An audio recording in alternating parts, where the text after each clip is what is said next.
Hi everyone, welcome to my channel. मैं हूं शिवानी। आज फ्राइडे है और हर फ्राइडे मेरे चैनल पे होता है कमेंट चर्चा डे, यानी कि एक Q&A सेशन हम करते हैं हर फ्राइडे, जिसमें आप मुझसे कोई भी सवाल पूछ सकते हैं अपनी पर्सनल लाइफ से रिलेटेड, रिलेशनशिप से रिलेटेड, और भी कुछ थॉट है अगर आपके मन में कुछ आसपास आप देखते हो तो। एक ऐसा होता है ना कि किसी फ्रेंड से डिस्कस कर लें, कोई बड़ा भाई बहनों से डिस्कस कर लें, तो समथिंग लाइक दैट आप मुझसे कुछ भी अपने सवाल, अपने मन की जो भी आपकी प्रॉब्लम्स हैं वो शेयर कर सकते हैं। और अगर मेरे पास जवाब होगा और मुझे लगता है कि मैं आपको गाइड कर सकती हूँ उसके बारे में, तो मैं उस पे ज़रूर बात करूँगी। तो नेक्स्ट जो वीडियो आएगी कमेंट चर्चा की, उसमें आप अपने सवाल दे सकते हैं। इस वीडियो के नीचे कमेंट सेक्शन में अपना सवाल आप मुझे लिख दीजिएगा, तो नेक्स्ट फ्राइडे हम उस पे बात कर लेंगे। और वीडियो को लाइक करना प्लीज़ मत भूला करिए। अगर आपको कुछ भी अच्छा लगता है वीडियो में तो एक थम्स अप करके लाइक ज़रूर किया कीजिए।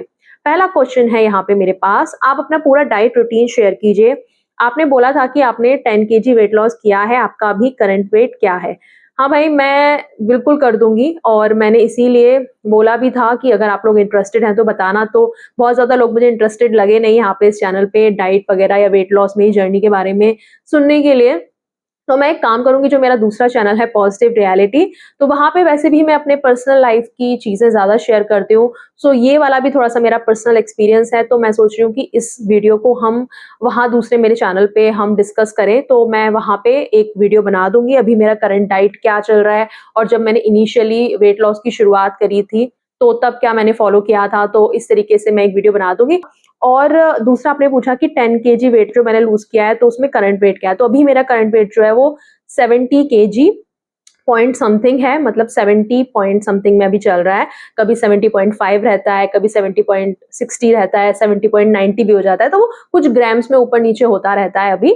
और नेक्स्ट मेरा टारगेट है कि इसको 6 की गिनती में लाने का। और मेरी जो हाइट है वो 5 फीट 5 इंचेस है। और जब मैंने अभी इस साल में वेट लॉस की शुरुआत करी थी, अपने जनवरी से मैंने रिज़ोल्यूशन लिया था कि जून तक आते-आते, मेरा बर्थडे है अभी जून में, तो जून तक मेरे बर्थडे पे आते-आते मैं इतना वेट लॉस कर लूँ कि मैं एक अच्छी-सी ड्रेस अपने बर्थडे पे पहन पाऊँ, बहुत ही कॉन्फिडेंटली।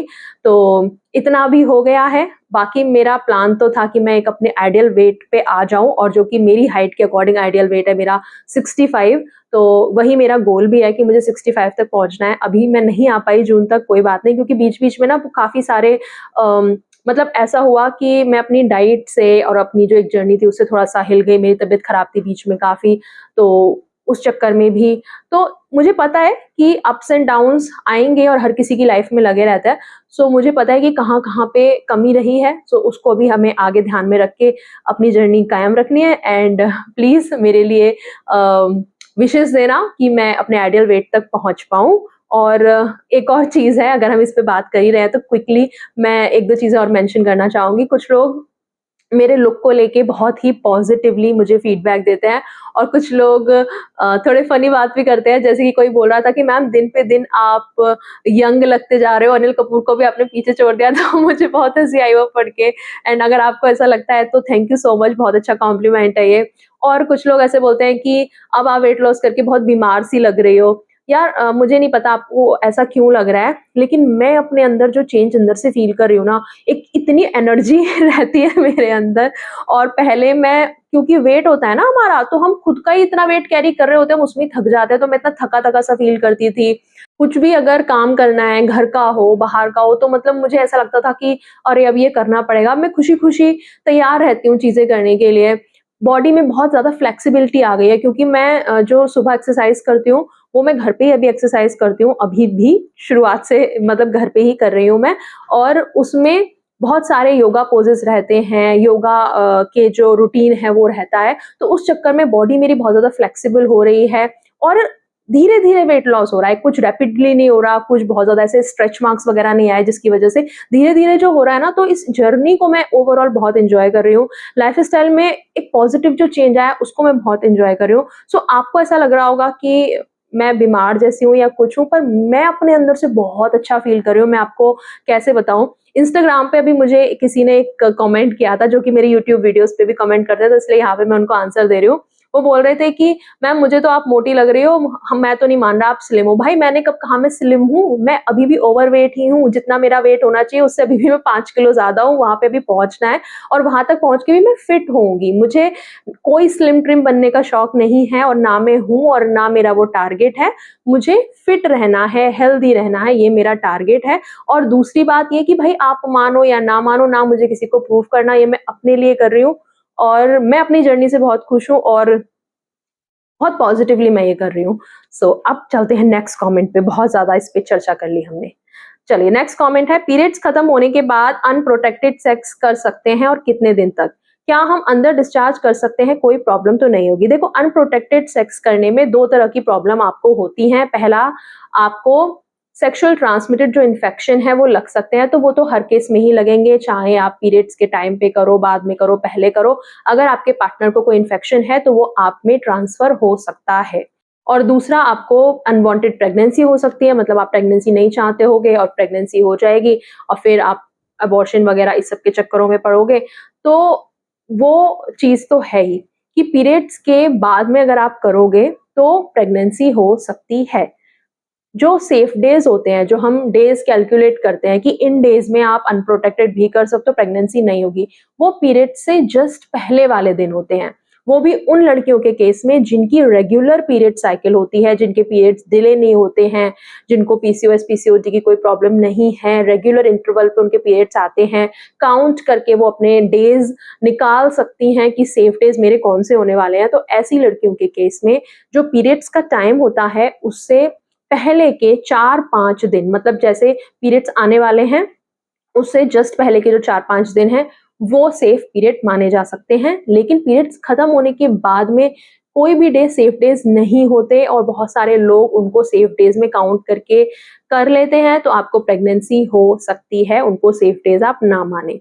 नेक्स्ट कमेंट पे आते हैं, Shivani genuinely speaking can you tell me is it okay to have more body count relationship in modern world? I see people are cool with this idea these days, this is becoming common, what do you think?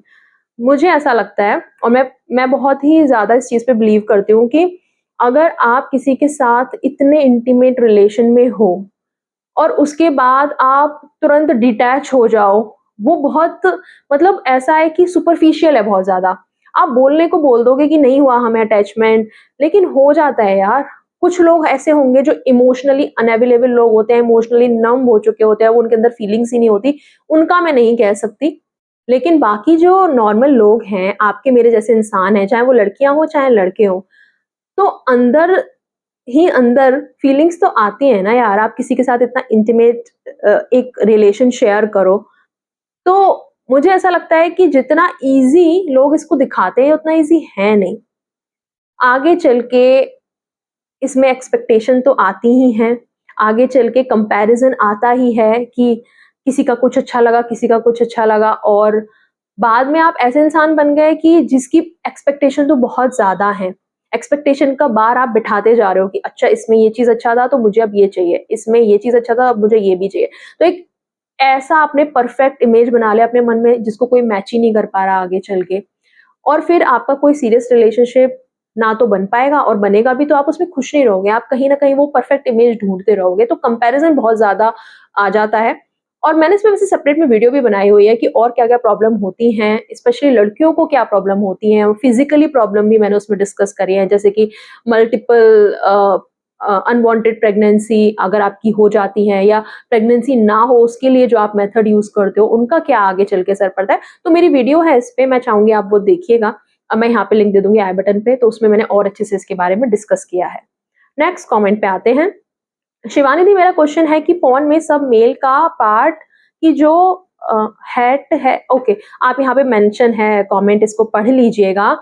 और मैं ये बात कई बार बोल चुकी हूँ अपने videos में कि आप कंपेयर क्यों करते हो खुद को दूसरों से? हम यूनिक हैं, हम बिहेवियर वाइज, फिजिकली दिखने में, हमारे नेचर में, मतलब हम दूसरों से अलग हैं यार, क्यों कंपेयर करना है आपको? आपके पास जो जैसा नेचर ने आपको दिया है, उसमें आप कैसे बेटर परफॉर्म कर सकते हो, उसके साथ अपने पार्टनर के साथ आप कैसे एक अच्छा रिश्ता बना सकते हो, उस पे आप फोकस क्यों नहीं करते? क्यों हमें कंपेयर करना है दूसरों से, है? और फिर अपने अंदर-अंदर ऐसे सोचते रहना है, मुझ में कोई कमी है, मुझ में कोई कमी है। हर किसी की बॉडी शेप अलग होती है।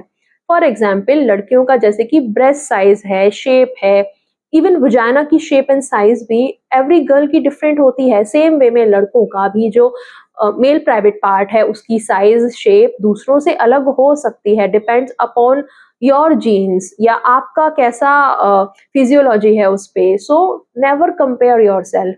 इवन इसके अलावा भी दूसरी चीज़ें लोग कंपेयर करते हैं, जैसे कि आपकी टाइमिंग हो गई या स्टैमिना हो गया।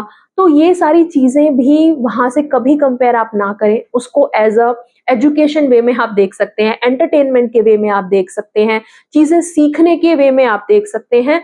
तो ऐसा नहीं है कि उसको देख के आप कंपेयर करने लग जाएँ या अपने पार्टनर का कुछ कंपेयर करने लग जाएँ, तो ये सब गलत है। और भी जो इफ़ेक्ट होते हैं ऐसी वीडियोज़ को देखने के, उस पे मैंने और भी डिटेल में बात करी हुई है, मेरी वीडियो है। जितने भी लोग आज ये मेरी वीडियो देख रहे हैं, अगर आप लोगों में से किसी ने वो वीडियो नहीं देखी, तो मैं ज़रूर से रिकमेंड करूँगी, प्लीज़ थोड़ा-सा टाइम निकाल के उस वीडियो को ज़रूर देखना। कितना डीपली इम्पैक्ट करती हैं ऐसी वीडियोज़ आपके साइकोलॉजी पे, उस पे मैंने बात की हुई है, मैं यहाँ पे लिंक दूँगी उस वीडियो का, उसे ज़रूर से देखिएगा।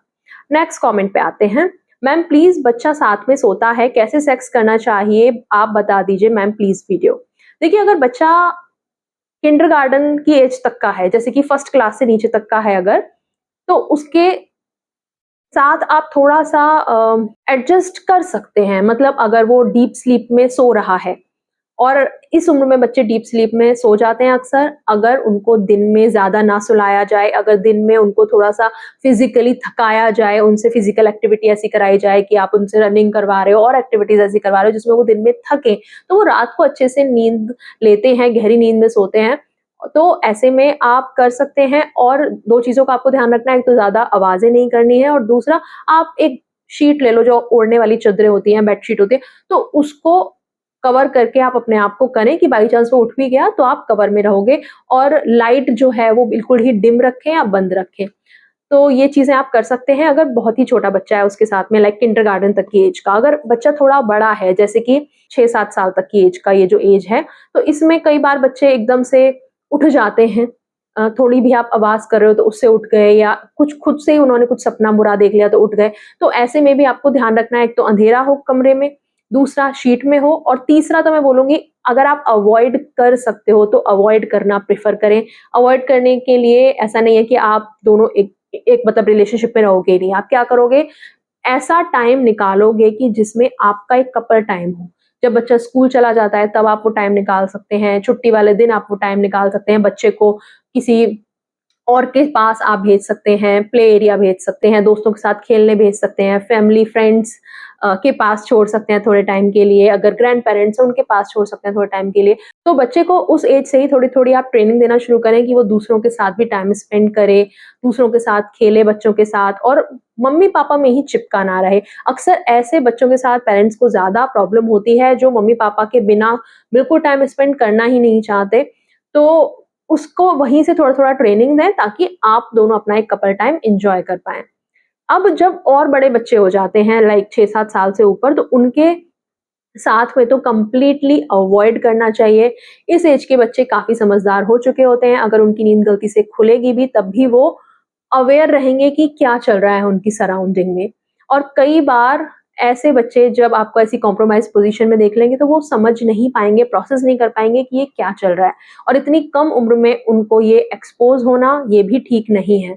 दूसरी बात, कई बार अगर वो आपको मौन करते हुए सुन लेंगे, ऐसी आवाज़ निकालते हुए सुन लेंगे, तो उनको कई बार ऐसा लगता है कि जैसे उनके पेरेंट्स, उनकी मम्मी या पापा वो पेन में हैं। तो वो बहुत ईज़िली कन्फ्यूज़ हो सकते हैं कि आपको कुछ परेशानी है क्या? और आप लोग ऐसा क्या कर रहे हो कि मतलब आपका पार्टनर आपको पेन दे रहा है? तो बहुत ज़्यादा एक कन्फ्यूज़िंग सा ऐसा स्टेट बन जाएगा जिसको वो प्रोसेस भी नहीं कर पाएँगे और उनकी मेंटल स्टेट के लिए, उनकी साइकोलॉजी के लिए ये चीज़ अभी इस एज के लिए बिल्कुल भी ठीक नहीं है।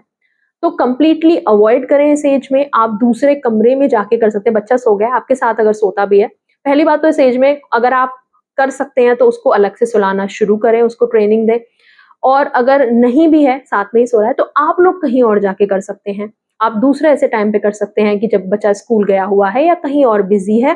जैसा कि मैंने कहा, अगर आप बचपन से उसको धीरे-धीरे ट्रेनिंग दोगे थोड़ा-सा पेरेंट्स के बिना रहने की, तो मे बी अकेला उसके कमरे में आप उसको खेलता हुआ छोड़ के जा सकते हो थोड़ी देर के लिए अपना पर्सनल टाइम स्पेंड करने दूसरे कमरे में, और उसको बोलिए कि आप यहाँ पे थोड़ा अपना पर्सनल टाइम स्पेंड करो, मम्मी-पापा को कुछ इम्पोर्टेंट डिस्कशन करना है, हम अभी थोड़ी देर में आए। तो इस तरीके से ही आप धीरे-धीरे अपना कपल टाइम निकाल सकते हो, लेकिन अवॉइड करें इतने बड़े बच्चे के सामने या जब वो सो रहा है तो तब करने का, ऐसा मेरा मानना है। नेक्स्ट कमेंट पे आते हैं। वाइफ कैसे हबी के मूड बनाए सेक्सुअली? पहला तो मुझे ऐसा लगता है वाइफ को थोड़ा-सा प्रेजेंटेबल दिखना चाहिए। बहुत सारे लोग इसमें अलग-अलग तर्क पे रहते हैं कि क्या बन-सवर के मैं रहूँगी तभी पति को प्यार आएगा, या मतलब आई डोंट नो लोगों की क्या थिंकिंग है, पर मुझे ऐसा लगता है कि मैं यहाँ पे बहुत ज़्यादा ऐसे मेकअप थोपने की बात नहीं कर रही हूँ, मैं एकदम टिप टॉप रहने की बात नहीं कर रही हूँ। प्रेज़ेंटेबल रहने का मतलब ये है कि आप वो गंदे से बालों का जूड़ा एकदम बना के, और गंदे कपड़े आपके हो रहे हैं या फटे-फूटे कपड़े हो रहे हैं, आपके पास अलमारी में अगर आपके कपड़े हैं, जिनको आप क्विकली चेंज कर सकते हैं जब आपका हस्बैंड आने वाला है घर पे, या फिर अगर छुट्टी वाला दिन है, तो उसमें प्रॉब्लम क्या है? ये बताइए। या तो आपके पास नहीं है, आप नहीं अफोर्ड कर पा रहे, तो बात अलग है, मजबूरी है कुछ तो बात अलग है। लेकिन अगर आप कर सकते हैं और आप इतना सा एफर्ट भी नहीं ले पा रहे कि आप एक अम, अच्छा सा प्रेजेंटेबल रह के रहें, और मैं तो कहती हूँ हस्बैंड के लिए नहीं, अपने लिए भी तो कर सकते हैं। अपना खुद का मूड कितना अच्छा होता है कि अगर हमारे बाल अच्छे से दिख रहे हो, हम अच्छे से दिख रहे हो, हस्बैंड को बोले कि चलो कहीं घूम के आते हैं। और घूमने जाने का मतलब ये नहीं होता कि आप भाई महंगी महंगी शॉपिंग करने जा रहे हैं या कहीं महंगे रेस्टोरेंट में खाना खाने जा रहे हैं। आप सिंपली एक राइड पे जा सकते हैं, आप एक वॉक पे जा सकते हैं, घर आके अच्छी-अच्छी सी प्यारी-प्यारी बातें कर सकते हैं। तो अपना मूड अच्छा रखेंगी ना वाइफ्स, तो हस्बैंड का मूड भी वैसे ही धीरे-धीरे अच्छा रहेगा। प्यार भरी उनसे बातें करिए, कॉम्प्लीमेंट्स दीजिए। और दूसरा एक और चीज़ ये है कि ऐसी चीज़ें ना करिए या ऐसी बातें ना करिए जिससे उनका मूड ऑफ हो जाए। ठीक है? तो मुझे ऐसा लगता है पति का मूड बनाना इज़ लाइक पति का मूड ना बिगाड़ना। ऐसी बातें करके जो उनको ट्रिगर कर रही हैं, या ताने आप मारते हो, या ऐसी जानबूझ के बातें या मुद्दे लेके आते हो कि जिससे उसका मूड पिस ऑफ हो जाए या लड़ाई के मुद्दे बन जाएँ। कई बार मैंने ऐसा देखा है कि वाइफ़ बहुत सारा गुस्सा भरे बैठी रहती हैं और मौका देख के वो धीरे-धीरे तानों में बातें अपनी करने लगती हैं। तो वाइफ़ को ऐसा सोचना चाहिए कि मैं जो अब शुरू करने जा रही हूँ, उसका जो आगे आने वाला डिस्कशन है वो लड़ाई झगड़े का ही होने वाला है, उनका या मेरा या हम दोनों का मूड ऑफ ही होने वाला है। तो ऐसे काम जानबूझ के ना करें और कोशिश करें कि अच्छा-अच्छा मूड रहे, आपका भी मूड अच्छा रहे, उनका भी मूड अच्छा रहे। और कभी ऐसी हैवी वाली बातें करनी भी हैं, कुछ प्रॉब्लम्स डिस्कस करनी भी हैं, तो वो भी प्यार से करी जा सकती हैं। और मुझे ऐसा लगता है प्यार से किसी से कोई काम करवा लोगे ना आप, तो वो फिर भी करेगा और समझेगा। लेकिन अगर आप ताने मारोगे, अगर आप अम, बहुत बेकार टोन में या डिसरिस्पेक्ट वाली टोन में बात करोगे, तो वैसे भी वो काम होने ही नहीं वाला। तो मुझे ऐसा लगता है कि वाइफ ये सब करें, तो बाकी तो हस्बैंड फिर अपने आप ही मूड अपना बना लेते हैं, ज़्यादा बहुत कुछ करने की वाइफ्स को ज़रूरत नहीं पड़ती। खुद अच्छा दिखें, और थोड़ा-सा और ज़्यादा कुछ करना है तो कुछ बढ़िया-सी घर पे सेक्सी वाली ड्रेस पहनिए, नाइटीज़ पहनिए, थोड़ा-सा उनको सेड्यूस कीजिए, तो और बहुत जल्दी हस्बैंड खुश हो जाते हैं और उनका मूड बन जाता है। नेक्स्ट कमेंट पे आते हैं। Shivani, have you tried tampons? I tried this thing, looks cool and modern.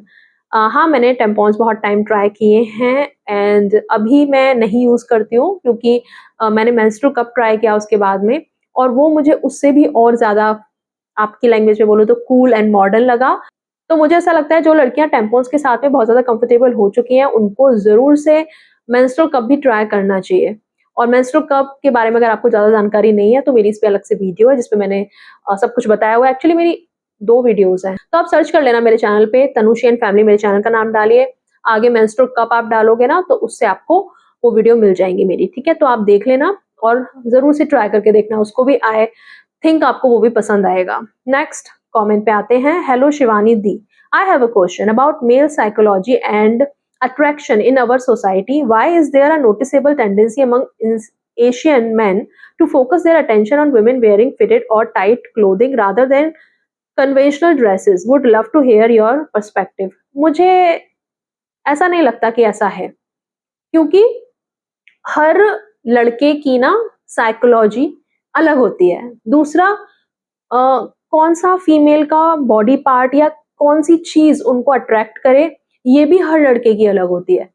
Even body wise भी बहुत सारे लड़कों को ब्रेस्ट्स देख के वहाँ से अट्रैक्शन होती है या वहीं ध्यान जाता है। बहुत सारे लड़के फेशियल फीचर नोटिस करते हैं, बहुत सारे लड़के जो कमर का एरिया है उसको नोटिस करते हैं। अब जो ऐसे लड़के होंगे जो कमर का एरिया नोटिस करते हैं या वहीं उनकी नज़र जाती है, वहीं से उनको अट्रैक्शन होता है। तो जो लड़कियाँ साड़ी पहन रही होंगी या लहंगा पहन रही होंगी जिसमें उनकी कमर विज़िबल दिख रही है, तो उसको तो वहाँ पे भी अट्रैक्शन जाएगा, बल्कि जो लड़की सूट पहन रही है या और कुछ उसने पूरा वेस्टर्न ड्रेस ऐसा पहना हुआ है जिसमें कमर विज़िबल नहीं है, तो वहाँ उसका ध्यान उतना नहीं जाएगा। और कुछ लड़के वहीं ऐसे भी होंगे कि ओवरऑल आप कैसे दिख रहे हो, खुद को कैसे कैरी किया हुआ है आपने, आपका कॉन्फिडेंस कैसा है, आप कैसे बोलते हो, खुद को कैसे कैरी करते हो। सो ओवरऑल आपकी पर्सनैलिटी से अट्रैक्ट होते हैं। सो उसमें भी कपड़ों का एज़ सच कोई लेना-देना नहीं होता। जिस कपड़े में वो लड़की खुद को कॉन्फिडेंट फ़ील करती होगी और उसमें वो अपना वो एक कॉन्फिडेंस के साथ खुद को प्रेज़ेंट करेगी, उन लड़कों को उस लड़की से अट्रैक्शन होगी। सो मुझे नहीं लगता कि ये सच है। हाँ, ये बात मैं मानूँगी कि बहुत सारी लड़कियाँ बहुत ही वल्गर ड्रेसिंग करती हैं और रियल लाइफ में भी, और जो आजकल सोशल मीडिया पे चलता है, ध्यान खींचने के लिए, वो तो है ही। तो जब इंटेंशनली कोई ऐसा ड्रेसअप करेगा आपका ध्यान खींचने के लिए, तो लड़के क्या, मुझे तो लगता है लड़कियों का भी ध्यान वहीं जाएगा। अगर मैं भी ऐसी कोई रील देखूँगी जहाँ पे इंटेंशनली अ, ऐसे ड्रेसिंग की गई है कि वहीं पे ही ध्यान जाए, तो ऑफ कोर्स हमारा भी जाएगा और ऑब्वियसली मुझे देख के उसे वो वाली फीलिंग नहीं आएगी, या किसी और लड़के को जो उस तरफ अट्रैक्शन ना फ़ील करता हो, उसे भी नहीं आएगा। लेकिन वहीं कोई लड़का ऐसा होगा जिसका ध्यान वहीं से ही वो खींच सकती है, जिनको वो एक्चुअल में टारगेट करना चाह रही है, तो वहीं वो टारगेट हो भी जाते हैं और तभी ऐसे अकाउंट्स के इतने सारे फॉलोअर्स होते भी हैं। ये मेरा मानना है। अब बाकी और लोगों को क्या लगता है, मैं आप लोगों की थिंकिंग भी जानना चाहूँगी, आप लोगों का पर्सपेक्टिव भी जानना चाहूँगी, तो ज़रूर से बताइएगा कमेंट सेक्शन में। एंड नेक्स्ट कमेंट पे आते हैं। हेलो दीदी, मेरी शादी नहीं हो रही थी, तो मेरे फैमिली वालों ने मेरी शादी मेरे मामा के लड़की से करा दी, but we are feeling awkward when we are trying to sex, क्योंकि हमको लगता है हम भाई-बहन ही हैं। मेरा क्वेश्चन है कि हम सेक्स कैसे करें even if we feel ourselves as cousin? यार, एज़ अ हिंदू मैं ये कन्फेस करना चाहूँगी कि हम लोगों को, बहुत सारे होंगे मेरे जैसे और मैं भी हूँ उनमें, कि ये बहुत अजीब लगता है हमें कि कैसे कर लेते हो यार आप? मतलब बचपन से वो ना ही कोई वैसी वाली फीलिंग, ना वैसा कुछ अट्रैक्शन, कैसे? तो आप मुझसे पूछ रहे हो उल्टा कि आप कैसे करो? चलो फिर भी मैं अगर हाइपोथेटिकली सोच के देखूँ कि आप कैसे कर सकते हो, तो आई थिंक धीरे-धीरे करके ही वो चीज़ होगी और धीरे-धीरे करके ही वो ऑकवर्डनेस खत्म होगी। शुरुआत आप कर सकते हो टचिंग से, कि एक-दूसरे के टच के साथ आप लोग कंफर्टेबल हो जाओ, उसमें आप ऑकवर्ड ना फील करो और फिर धीरे-धीरे आप आगे बढ़ो, जैसे कि फिर किसिंग आप ट्राई कर सकते हो कि आप एक-दूसरे को किस कर पाओ। उसके अलावा हग जैसे हो गया, कि पहले नॉर्मल टचिंग से शुरुआत करो, उसमें जब ऑकवर्ड लगना बंद हो जाए, फिर प्रॉपर आप हग कर सकते हो एक-दूसरे को और इमोशनल बॉन्ड अपना बनाओ। मुझे ऐसा लगता है कि इमोशनल बॉन्ड जब आप और ज़्यादा-ज़्यादा बनाते जाओगे ना, तो फिज़िकल दूरी भी कम होगी और धीरे-धीरे फिज़िकल दूरी भी जब और कम होने लगे, तो धीरे-धीरे करके ही आप प्रोसेस करो। कुछ भी आप इसमें फ़ोर्सफुली नहीं कर सकते और करोगे भी ना, तो वो ना आपके लिए अच्छी मेमोरी रहेगी और ना उस गर्ल के लिए रहेगी। सो इसीलिए टेक योर टाइम, कोई बात नहीं, अभी आप इस सिचुएशन में हो, आपको इससे डील करना है और बाकी और किसी का कोई सजेशन है तो आप बता सकते हैं। किसी और का कोई पर्सनल एक्सपीरियंस हो वो आप शेयर कर सकते हैं, जो भी ऑडियंस ये वीडियो देख रही है उनको मैं ये बोल रही हूँ। नेक्स्ट कमेंट और कोई भी नहीं है, यही थे सारे कमेंट जो मैंने आज की वीडियो के लिए पिक करे थे एंड आई होप आपको मेरे रिप्लाईज सेटिस्फाइड लगे हों और कुछ भी अगर आपके मन में ऐसे और सवाल हैं तो आप मुझसे पूछ सकते हैं कमेंट सेक्शन में। नेक्स्ट वीडियो जो आएगी कमेंट चर्चा की, हो सकता है उसमें आपका सवाल भी पिक हो जाए और ये वीडियो में कुछ भी अच्छा लगा हो तो थम्स अप करके लाइक करना ना भूलें, सब्सक्राइब कर ले चैनल को। अभी मैं चलती हूँ, मिलूंगी आपसे अगले वीडियो में एक नए टॉपिक के साथ, तब तक के लिए बाय, टेक केयर।